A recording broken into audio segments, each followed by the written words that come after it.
आज दोस्तों आज हम स्टार्ट कर रहे हैं वेक्टर का क्रॉस प्रोडक्ट। ठीक है, वेक्टर का डॉट प्रोडक्ट हमने ऑलरेडी पढ़ लिया है, कर लिया है। तो अगर आप वेक्टर के पहले वीडियो पे आए हैं मेरे, तो आप क्या करें, वेक्टर का डॉट प्रोडक्ट भी देखें। और डॉट प्रोडक्ट देखने के लिए आप मेरे चैनल के प्लेलिस्ट में जा सकते हैं, वहाँ पर आपको वेक्टर का डॉट प्रोडक्ट मिल जाएगा।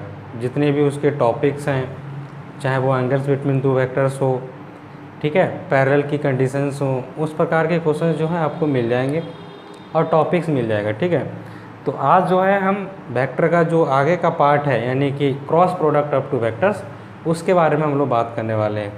तो हमारा जो टॉपिक है बेसिकली वो वेक्टर का प्रोडक्ट है, वो भी किस फॉर्म में, क्रॉस में। तो क्योंकि हम यहाँ पर सिर्फ बात करेंगे अभी टू वेक्टर्स के बारे में, तो हम दो वेक्टर के ही बारे में बात करने वाले हैं, यानी कि cross product of two vector, cross product of two vectors.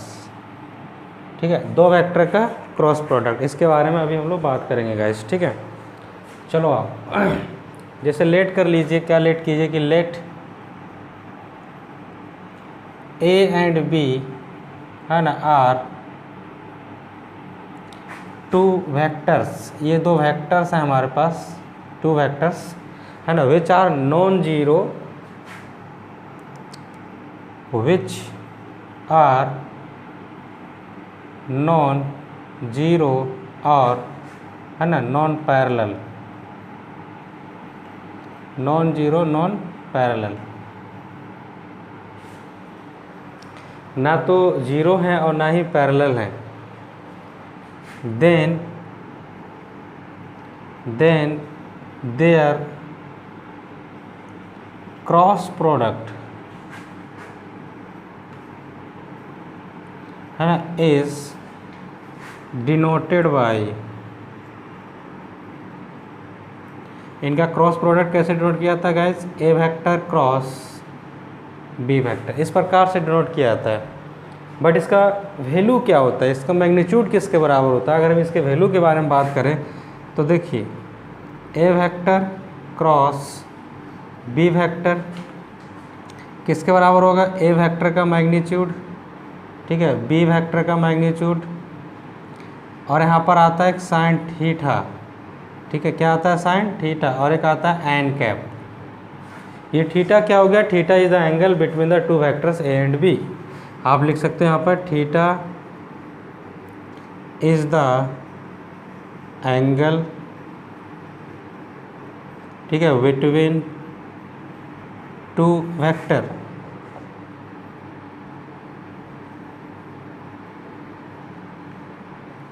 Theta एक एंगल होता है दो वेक्टर के बीच का। कौन से दो वेक्टर, ए वेक्टर और बी वेक्टर का। ठीक है, तो देखिए A vector cross B vector का जो वैल्यू होता है magnitude of A magnitude of B sine theta N cap.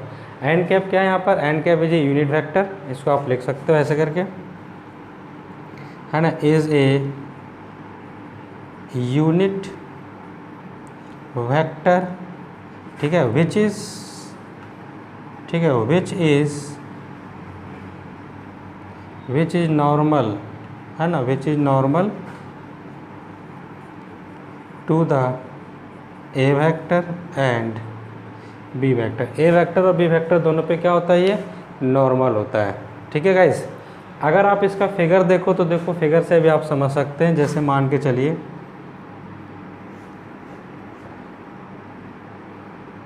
ठीक है, ऐसे आप फिगर बना लीजिए। ये हो गया ए वेक्टर और ये हो गया बी वेक्टर। ठीक है, तो इन दोनों का जो डॉट प्रोडक्ट, यानी सॉरी, इन दोनों का जो क्रॉस प्रोडक्ट आएगा, ठीक है, वो ऊपर की तरफ होगा ऐसा।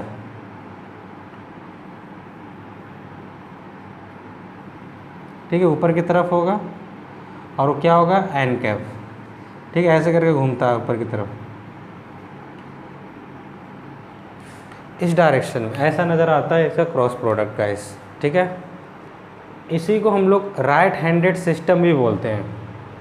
इसी को क्या बोलते हैं, राइट हैंडेड सिस्टम, यानी कि a vector dot b, a vector comma b vector comma n cap. ठीक है, ये कहलाता है आपका राइट हैंडेड सिस्टम। ये क्या कहलाता है गाइस, राइट हैंडेड सिस्टम। ठीक है, चलो अब इसमें कुछ कुछ बातें और समझते हैं हम।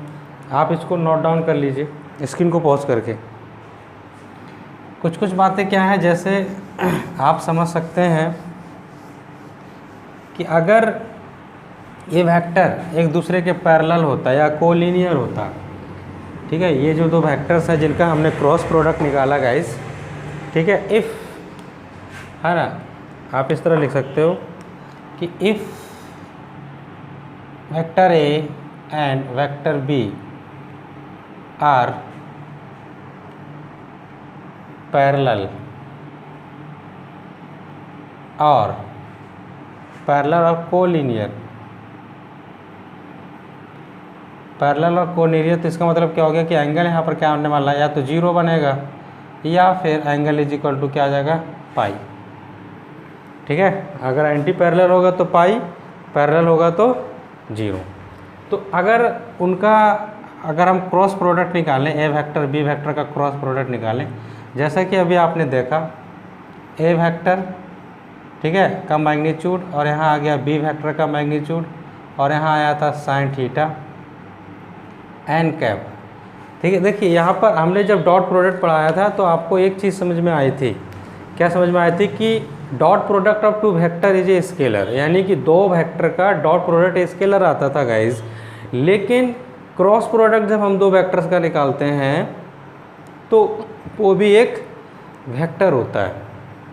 क्या होता है? वेक्टर। आप इस बात को याद रखें, खास करके जो यूनिट कैप यानी कि जो एन कैप लगा हुआ है वो क्या रिप्रेजेंट करता है? ये रिप्रेजेंट करता है कि the resultant of a cross b, यानी ए vector cross B vector is also vector, यानी कि दो वेक्टर का क्रॉस प्रोडक्ट भी वेक्टर आएगा। इस बात की पुष्टि यानी इस बात का जो संतुष्टि है, जो सेटिस्फैक्शन है, ये यूनिट वेक्टर यानी कि एन कैप रिप्रेजेंट करता है।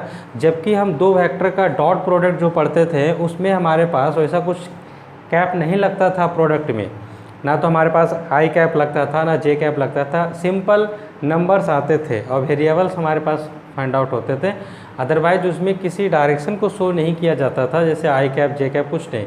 तो उसमें हमने आपको बताया था कि dot product of two vector is a scalar, but here, है ना, यहाँ पर क्या हो रहा है कि cross product of two vector is a vector not a scalar. तो इसलिए यहाँ पर क्या लगाया जाता है इसमें?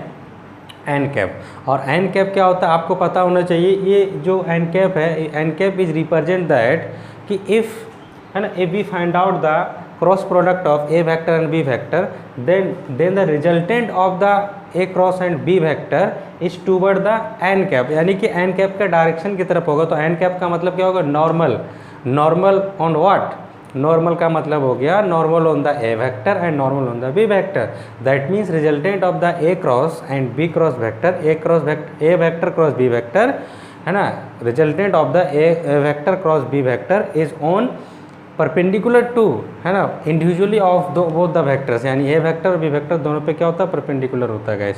इसलिए ये नॉर्मल कहलाता है। इसलिए इसको हम लोग राइट हैंडेड सिस्टम भी बोलते हैं, स्क्रू राइट हैंडेड सिस्टम। आपने देखा होगा स्क्रू को जब टाइट किया जाता है या लूज किया जाता है तो या तो ऊपर जाएगा या नीचे जाएगा। ठीक है, अगर आप उसको एंटी क्लॉकवाइज घुमा रहे हैं तब वो ऊपर की तरफ आता है, जब भी क्लॉकवाइज घुमाएंगे तो नेगेटिव की तरफ जाता है। क्लॉकवाइज मतलब ऐसे करके अगर आप उसको टाइट कर रहे हैं तब वो स्क्रू नीचे की तरफ जाएगा, जबकि आप उसको लूज करेंगे यानी एंटी क्लॉकवाइज उसको रोटेट कराएंगे तो कहाँ आता है? ऊपर की तरफ आता है। यानी स्क्रू राइट हैंडेड सिस्टम ये उसकी बेसिस पे काम करता है, यही लोग। ठीक है, तो अब आइए, जैसे थीटा का वैल्यू अगर आप 0 रख रहे हैं तो साइन 0 आप 0 जानते हैं। साइन 0 क्या जानते हैं? 0। ठीक है, अगर आपने थीटा इज इक्वल टू 0 रख लिया, इसका मतलब A vector cross B vector का वैल्यू क्या आ जाएगा? 0। अगर आपने theta is equal to pi by pi भी रखा है तब भी A vector cross B vector की वैल्यू क्या होगी? 0 होगी गाइस। ठीक है, क्यों? क्योंकि आप जानते हो साइन 0 0 होता है और साइन पाई भी 0 होता है।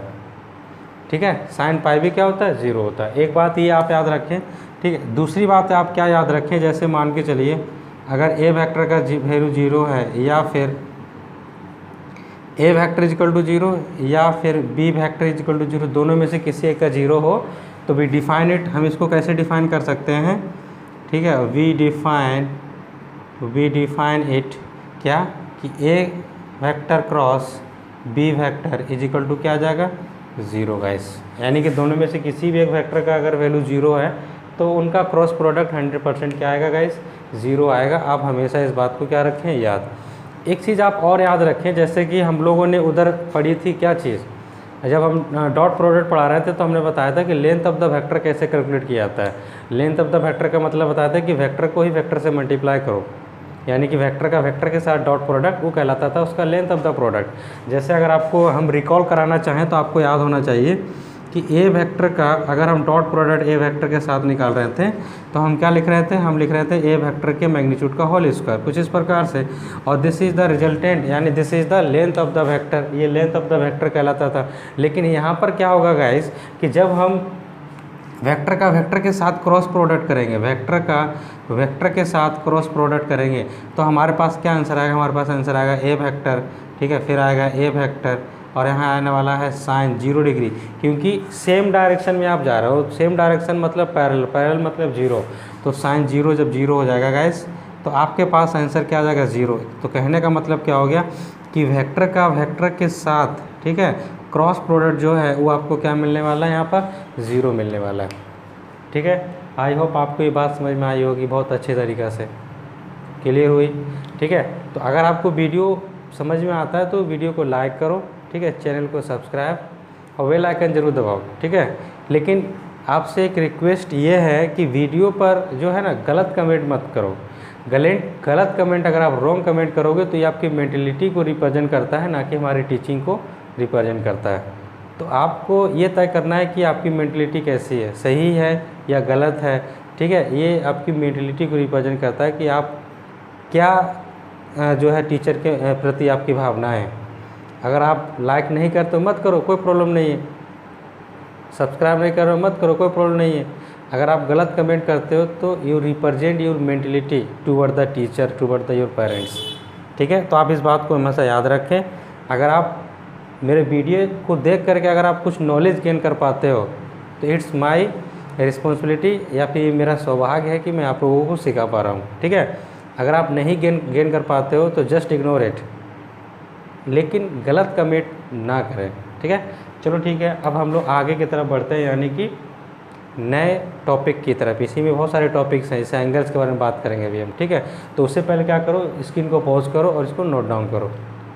चलो अब बात करते हैं एंगल्स की, यानी कि एंगल बिटवीन टू वेक्टर्स, ठीक है। जिस तरह हम लोगों ने डॉट प्रोडक्ट में बात की थी एंगल्स के बारे में, तो उसमें तो हमने स्केलर प्रोडक्ट के फॉर्म में भी एंगल्स को बताया था और कंपोनेंट के फॉर्म में भी एंगल को बताया था। अगर स्केलर प्रोडक्ट में आपको याद हो तो थीटा इक्वल टू बताया था cos inverse A vector dot B vector divided by A vector का मैग्नीट्यूड और बी वेक्टर का मैग्नीट्यूड। वही कंपोनेंट के फॉर्म में बताया था कि अगर कोई कंपोनेंट हमारे पास ए वेक्टर है, कंपोनेंट में A X A Y A Z करके, और कोई बी वेक्टर है B X B Y B Z करके, तो हमने कंपोनेंट के फॉर्म में भी बताया था कि theta equal to cos inverse a x है ना b x plus a y b y plus a z b z upon root under a x का स्क्वायर बी और ए वाई का स्क्वायर प्लस ए जेड का square, फिर root under a b x का square b y का square और plus b z. ये हमने बताया था। जिस तरह हमको सब हर एक चीज़ें जो है दिमाग में रहती हैं, आप कोशिश करिए कि आप भी हर एक चीज़ को दिमाग में रखें, ठीक है। ऐसा कब पॉसिबल हो पाता है, ऐसा तब पॉसिबल हो पाता है जब आप ज़्यादा से ज़्यादा क्वेश्चंस को डील करते हैं, ठीक है। तो आप कोशिश आपकी यही रहे कि आप ज़्यादा से ज़्यादा क्वेश्चंस को डील कीजिए, ठीक है, क्योंकि आपके पास समय अभी बहुत ज़्यादा है बोर्ड के एग्ज़ाम के लिए। ऐसा नहीं है कि आप जो है बोर्ड का एग्ज़ाम आपको 1 महीना बाद है, तो आप बहुत अच्छी तरीक़ा से हर एक चीज़ को प्रिपेयर करें। इसके लिए आपको क्या है कि आप मैक्सिमम क्वेश्चंस को सॉल्व करें, ठीक है। चलो अब बात करते हैं एंगल बिटवीन टू वेक्टर्स। तो जैसे मान के चलिए हमारे पास 2 वेक्टर हैं, लेट ए एंड बी, ठीक है, टू वेक्टर्स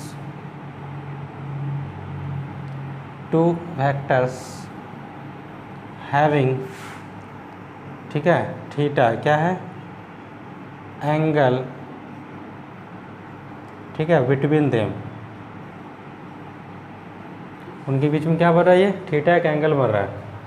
तो कैसे लिखा जाएगा इसको, ठीक है, इसको हम कैसे लिख सकते हैं, इसको लिख सकते हैं guys A vector cross B vector, ठीक है, is equal to A vector का मैग्नीट्यूड और यहाँ आ जाएगा बी वेक्टर का मैग्नीट्यूड, ठीक है, और यहाँ हमारे पास क्या आता है, यहाँ आता है साइन थीटा।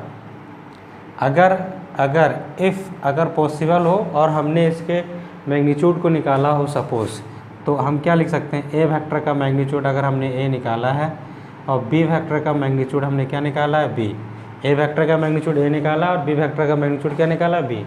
तो अगर हम यहाँ पुट करें तो हमारे पास क्या आंसर आ जाएगा, हमारे पास आंसर आ जाएगा ए बी, ठीक है, साइन थीटा। और ये किसके बराबर होगा, ए वेक्टर क्रॉस बी वेक्टर के, ठीक है। हमको क्या चाहिए, थीटा चाहिए, यानी कि पहले तो हमको साइन थीटा निकालना होगा, उसके लिए इसको डिवाइड में लेके आना होगा। तो साइन थीटा की वैल्यू अगर देखी जाए तो a vector cross B vector divided by a b, और इसको आप क्या लिख सकते हो, ए वेक्टर क्रॉस, ठीक है, बी वेक्टर, क्योंकि आपने ए को क्या लिखा है, ए को लिखा है मैग्नीट्यूड ऑफ ए वेक्टर, तो आप यहाँ लिख सकते हो मैग्नीट्यूड ऑफ ए वेक्टर, और यहाँ लिख सकते हो मैग्नीट्यूड ऑफ बी वेक्टर। आपको चाहिए थीटा, तो आप थीटा निकालने के लिए क्या कर सकते हो, यहाँ से लिखिए this imply that theta is equal to आ जाएगा आपके पास साइन इनवर्स, क्या आएगा, a vector cross B vector divided by a vector का मैग्नीट्यूड और बी वेक्टर का मैग्नीट्यूड। ये हमारे पास जो है गाइस आंसर निकल करके आया है एंगल का, in the form of vector, vector के फॉर्म में यानी वेक्टर, ठीक है। अब रही बात गाइस इसके एग्जांपल्स की, तो एग्जांपल देने से पहले कुछ कुछ बातें होती हैं इसमें समझानी होंगी हमको, आपको क्या समझानी होंगी, जैसे कि यहाँ पर वेक्टर ए है, तो वेक्टर ए है यानी कि एक्स वाई जेड के कंपोनेंट में होगा, आई कैप जे कैप के कैप होगा। तो आई कैप जे कैप के कैप का पहले आपको क्रॉस प्रोडक्ट सिखाना होगा, क्योंकि आप जा रहे हैं यहाँ पर दो वेक्टर का क्रॉस प्रोडक्ट जो है वेक्टर आता है, ठीक है, आप बहुत अच्छी तरीक़े से जा रहे हैं। तो जब दो वेक्टर का क्रॉस प्रोडक्ट वेक्टर आता है तो हमको ये भी तो पता होना चाहिए कि हम अगर किसी एक वेक्टर के x कंपोनेंट को किसी दूसरे वेक्टर के y कंपोनेंट से मल्टीप्लाई करें, यानी i का j के साथ प्रोडक्ट करें, तो हमारे पास नया रिजल्टेंट क्या आएगा, ये हमको पता होना बहुत ज़रूरी है, ठीक है। तो उसके लिए हमको क्या करना होगा, पहले उसका क्रॉस प्रोडक्ट हमको देखना पड़ेगा कि आई को जे से मल्टीप्लाई करेंगे तो क्या आएगा, जे को के से मल्टीप्लाई करेंगे तो क्या आएगा, के को आई से क्रॉस प्रोडक्ट करेंगे तो क्या आएगा। उन सब चीज़ों को जानना बहुत ज़रूरी है गाइस, ठीक है।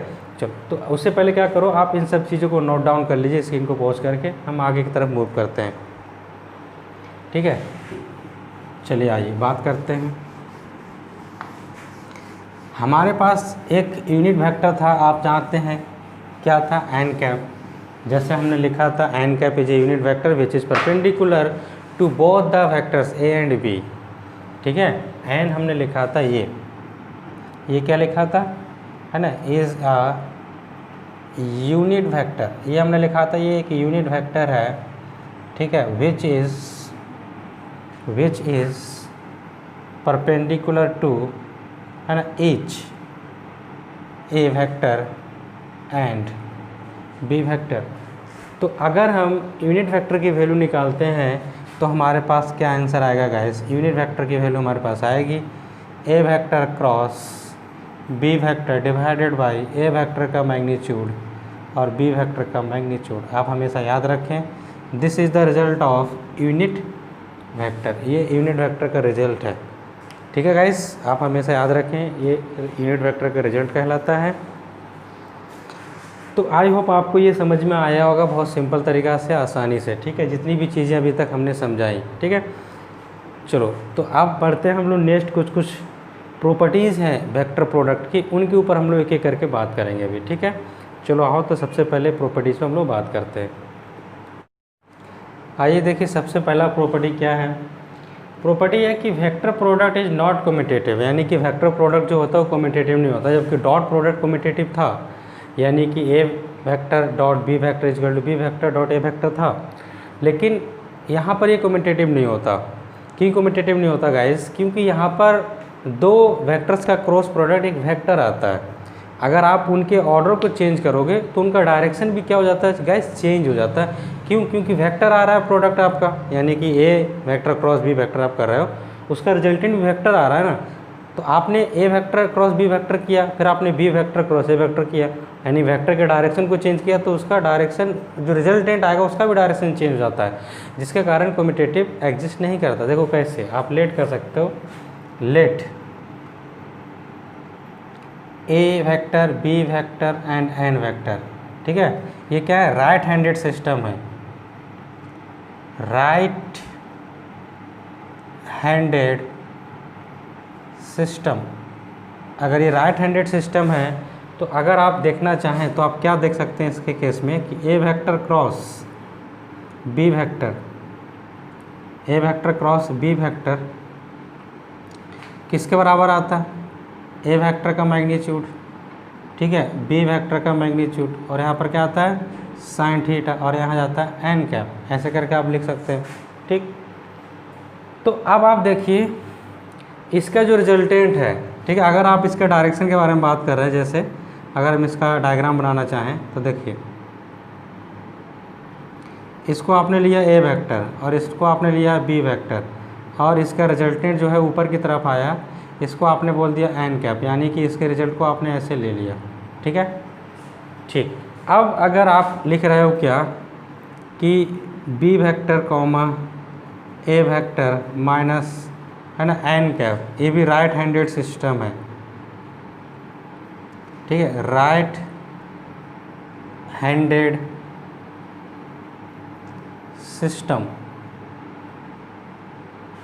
तो जब ये राइट हैंडेड सिस्टम है तो इसको अगर लिखा जाएगा तो क्या लिखेंगे guys, B vector cross A vector is equal to B vector का मैग्नीट्यूड, ठीक है, बी वेक्टर का मैग्नीट्यूड, और यहाँ आ जाएगा ए वेक्टर का मैग्नीट्यूड, और यहाँ से आपके पास क्या आएगा, ठीक है, यहाँ से आपके पास आएगा साइन थीटा, और यहाँ से आएगा माइनस एन कैप, ठीक है, माइनस एन कैप। इस माइनस को उठा करके इधर लेके आ जाओ तो आंसर आ जाएगा minus B vector cross A vector is equal to, ठीक है, इज इक्वल टू आप क्या लिख सकते हो, बी वेक्टर, है ना, और यहाँ से आ जाएगा ए वेक्टर, और यहाँ से आ जाएगा आपके पास साइन थीटा, और यहाँ क्या बच जाएगा एन कैप, ठीक। इसका अगर आप डायग्राम देखो कैसा होगा, जैसे मान के चलो आपने यहाँ बनाया ऐसे करके, ठीक है, ए, और यहाँ बनाया बी, ये हो गया ए वेक्टर और ये हो गया बी वेक्टर, ऐसे करके, तो इसका रिजल्टेंट जो है वो नीचे की तरफ आएगा, इस केस में कितना आने वाला है, नीचे की तरफ, ठीक है। तो जबकि आप इनका जब मैग्नीट्यूड को निकाल के प्रोडक्ट करेंगे, यानी बी ए का प्रोडक्ट मैग्नीट्यूड का प्रोडक्ट और ए बी के मैग्नीट्यूड का प्रोडक्ट, यानी कि दोनों इक्वल आ जाएगा, तो इक्वेशन 1 और 2 से, है ना, इक्वेशन 1 और ये इक्वेशन 2, इक्वेशन 1 और 2 से अगर देखा जाए तो हम क्या लिख सकते हैं कि ये वाला जो रिजल्ट है इसके बराबर आ जाएगा। तो हम लिख सकते हैं a vector cross B vector is equal to minus of B vector cross A vector. आप क्या करो, माइनस से मल्टीप्लाई कर दो दोनों तरफ, तो ये वाला रिजल्ट आपको मिल जाएगा, और ये बन जाएगा B vector cross A vector is equal to minus of A vector cross, ठीक है, बी वेक्टर। तो ये रिजल्ट जो है हम यूज करेंगे कहाँ, क्वेश्चंस में, जब हमको ज़रूरत पड़ेगी कि a vector cross B vector है तो उसकी जगह पे हम रिप्लेस करके क्या लिख सकेंगे, minus of B vector cross A vector, वहाँ पर इसकी हमको यूज ज़रूरत पड़ेगी तो हम इसका यूज करेंगे गाइस, ठीक है। तो अगर आपको ये समझ में आया तो स्क्रीन को पॉज करके आप इसको नोट डाउन कर लीजिए, ठीक है।